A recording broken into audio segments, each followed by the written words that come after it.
everyone, it's Essie here with the process video for GoGoGetaway, and I'm going to be creating a layout using lots of mixed media. So I've got some Shimmers paint there, some Heidi Swap colour shine, some texture paste and a selection of stamps.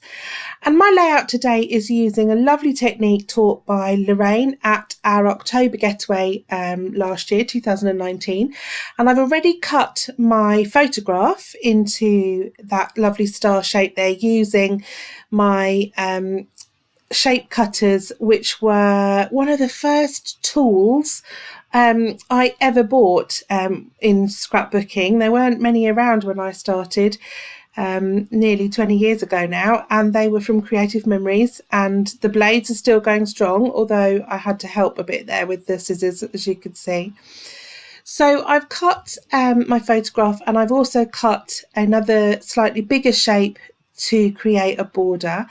And now I'm going to create my mixed media background. I've drawn around the photograph so that I have a little bit of an idea of placement while I'm creating my background. And I've got some Shimmers paint there in Peachy Keen and Bumblebee Bee. And these are the Shimmers paints. So they come ready liquid. They're not the solid ones that need mixing. And I'm just adding the paint to the background. The cardstock I'm using is the Vicky Booten Mixed Media cardstock, and I've spritzed it with water first, and then I'm adding the colour on, and then adding some more water to get those colours to move around on the page and to mix. I want a really soft background, and they do dry lovely and soft, these colours.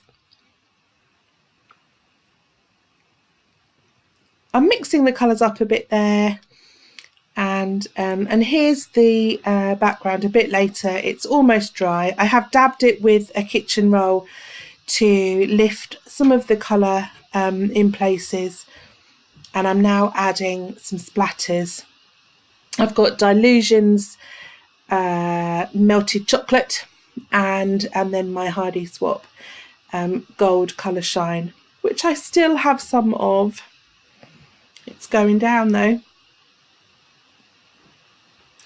So now my splatters are dry, I'm going to move on to put some texture paste on my background. I've got the Tim Holtz texture paste from Ranger. This is my favourite white texture paste. It's quite thick and it goes on really easily, and because it's not as wet as some other pastes are, I find that I don't get sort of seepage under the stencil like I do with some of the wetter ones, which is one of the reasons it's my favourite, because I find it easiest to use. Just placing some random stars on my background.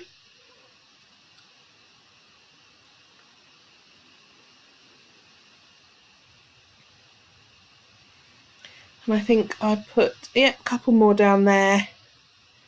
I've got a bit of an idea about where I want my title to go, so I'm just avoiding that area to sort of the left of the star. And now I've got some stamps. This is a selection. This little star is from a Bo Bunny set. I've got a hashtag word from Tim Holtz. And then I've got a random sort of textured stamp, which is on a set. I don't know where it's from or who it's by. It's got no branding on it. But I've been buying stamps for, again, many years. I was stamping before I was scrapbooking, so I've got a lot of stamps that I have no idea where they're from. So I'm just looking for another colour. Sorry, me rambling on about my stamp collection. Can't decide between vintage photo or frayed burlap, so just testing them out on a bit of scrap. I went for frayed burlap. I just wanted a slightly different shade. I've used the archival ink in coffee to stamp the star and the word, so just wanted a slightly different shade to do those little dots. I mean, they look a bit more like just more splatters, that little stamp there, but obviously a bit easier to control in a stamp. Layering up my photograph, I've also cut a star of vellum, slightly bigger than the piece of white cardstock, to layer behind my photo as well. I'm not sure how well you can see that on the video, but it just creates another soft layer behind my photograph. Got some gold thread I'm going to pop behind my photograph before I stick it down. And I'm going to use some double-sided tape just to secure that in place before I stick my photo over. And as you can see, I've popped some foam pad on the back of my photograph layers as well. So there he is in place. This is my little great nephew as a baby. He's 4 now. So I never scrap chronologically, always mix and match. And I'm using colours which, because I had this photograph printed in a sort of sepia tone, which is why I'm going for the sort of the peachy and goldy colours, just to give a soft layout, almost monotone. Can't get my words right today. So I've got this metallic star charm, which is from Crepe Paper All Heart, I think was the collection. And I've just sewn that through the paper. It's got a little loop on the top, so I've just sewn that in place above my word title, which is A Bramble Fox Perspective. And now I've got some sequins and some little gems, and I've also got some little confetti circles. They're sort of tissue paper circles, and I'm just going to dot them around really randomly. I usually put things in groups of 3 because that's works. Groups of odd numbers work more appealing to the eye, apparently. So I'm just going through. I've got some gold ones and the sequins in the little white tray there. They've got some sort of chocolatey brown sequins, which are really lovely. So I'm just adding those in too. The tissue paper circles, confetti, all to add some texture and detail without adding lots of stuff. I wanted it to be quite a simple layout to focus on the photograph.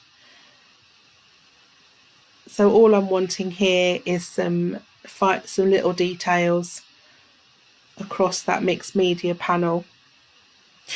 None of my layouts would be complete without a word strip or 2. So I've got a couple of words there, cherish and amour.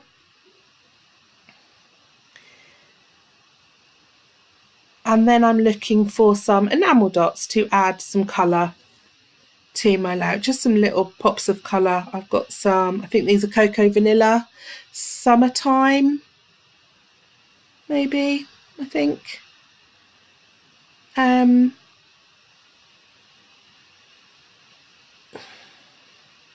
Just adding those in to give some pops of colour. There's some hearts and some stars.